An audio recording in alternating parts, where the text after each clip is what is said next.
बंधुगण एतद्वारा आपण मानकु जणाई दिया जाउछि जे राष्ट्रीय आईन सेवा प्राधिकरण निर्देश क्रमे ए डिसेंबर मास 13 तारिख द्वितीय शनिवार दिन प्रत्येक जिला और तालुक स्तर रे थिबा कोर्ट परिसर रे एवं मान्यवर हाईकोर्ट परिसर रे चतुर्थ राष्ट्रीय लोक अदालत अनुष्ठित होबाकु जाउछि। जदि आपणकर कोनोसी मोकद्दमा दीर्घ दिन धरी कोर्ट रे विचाराधीन अछि अथवा आपणकर काहा सहित कोनोसी विवाद लागि रहिछि तेबे सही मोकद्दमा अथवा विवादर सहज और आपोष समाधान पाई लोक अदालतर सहायता नियंतु।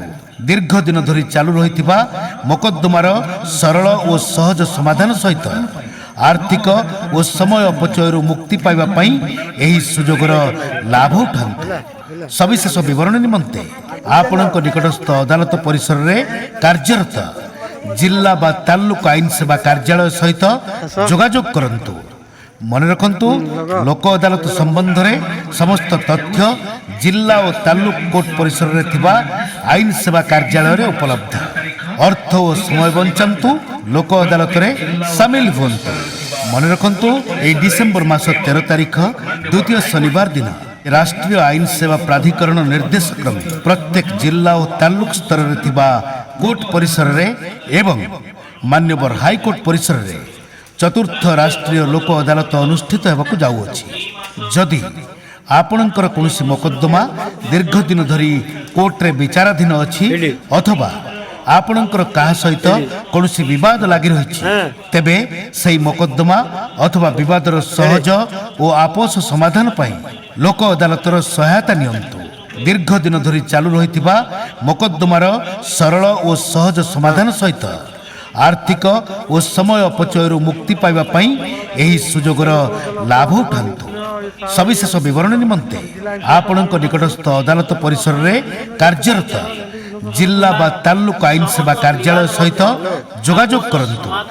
मन रखंतु लोक अदालत संबंध रे समस्त तथ्य जिला और तालुक कोर्ट परिसर रे थिबा आईन सेवा कार्यालय रे उपलब्ध। अर्थ और समय बंचांतु लोक अदालत रे शामिल हुंतु। धन्यवाद।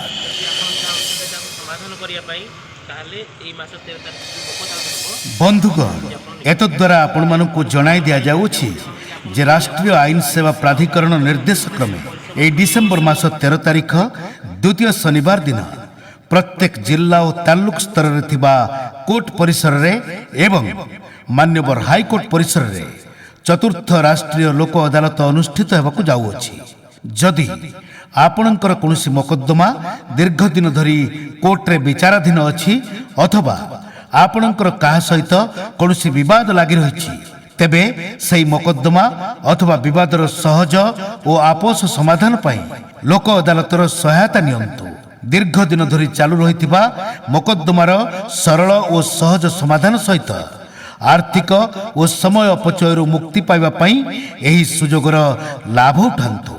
सविशेष विवरण निमंते आपणक निकटस्थ अदालत परिसर रे कार्यरत जिला बा तालुक आईन सेवा कार्यालय सहित जोगाजोग करंतु। मन रखंतु लोक अदालत संबंध रे समस्त तथ्य जिला और तालुक कोर्ट परिसर रे थिबा आईन सेवा कार्यालय रे उपलब्ध। अर्थ और समय बंचांतु लोक अदालत रे शामिल हुंतु। मन रखंतु ए डिसेंबर मास 13 तारिख द्वितीय शनिवार दिन राष्ट्रीय आईन सेवा प्राधिकरण निर्देश क्रमे प्रत्येक जिला और तालुक स्तर रे थिबा कोर्ट परिसर रे एवं मान्यवर हाईकोर्ट परिसर रे चतुर्थ राष्ट्रीय लोक अदालत अनुष्ठित होबाकु जाउछि। जदि आपणकर कोनोसी मोकद्दमा दीर्घ दिन धरी कोर्ट रे विचाराधीन अछि अथवा आपणकर काहा सहित कोनोसी विवाद लागि रहिछि तेबे सही मोकद्दमा अथवा विवादर सहज और आपोष समाधान पाई लोक अदालतर सहायता नियंतु।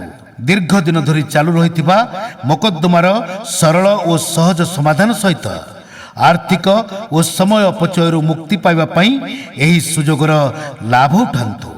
सविशेष विवरण निमंते आपणक निकटस्थ अदालत परिसर रे कार्यरत जिला बा तालुक आईन सेवा कार्यालय सहित जोगाजोग करंतु। मन रखंतु लोक अदालत संबंध रे समस्त तथ्य जिला और तालुक कोर्ट परिसर रे थिबा आईन सेवा कार्यालय रे उपलब्ध।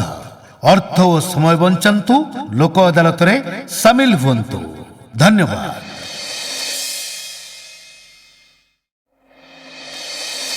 ବନ୍ଧୁଗଣ, ଏତଦ୍ୱାରା ଆପଣମାନଙ୍କୁ ଜଣାଇ ଦିଆଯାଉଛି ଯେ ରାଷ୍ଟ୍ରୀୟ ଆଇନ ସେବା ପ୍ରାଧିକରଣ ନିର୍ଦ୍ଦେଶ କ୍ରମେ ଏହି ଡିସେମ୍ବର ମାସ 13 ତାରିଖ ଦ୍ୱିତୀୟ ଶନିବାର ଦିନ ପ୍ରତ୍ୟେକ ଜିଲ୍ଲା ଓ ତାଲୁକ ସ୍ତରରେ ଥିବା କୋର୍ଟ ପରିସରରେ ଏବଂ ମାନ୍ୟବର ହାଇକୋର୍ଟ ପରିସରରେ ଚତୁର୍ଥ ରାଷ୍ଟ୍ରୀୟ ଲୋକ ଅଦାଲତ ଅନୁଷ୍ଠିତ ହେବାକୁ ଯାଉଅଛି। ଯଦି ଆପଣଙ୍କର କୌଣସି ମକଦ୍ଦମା ଦୀର୍ଘ ଦିନ ଧରି କୋର୍ଟରେ ବିଚାରାଧୀନ ଅଛି ଅଥବା ଆପଣଙ୍କର କାହା ସହିତ କୌଣସି ବିବାଦ ଲାଗି ରହିଛି, ତେବେ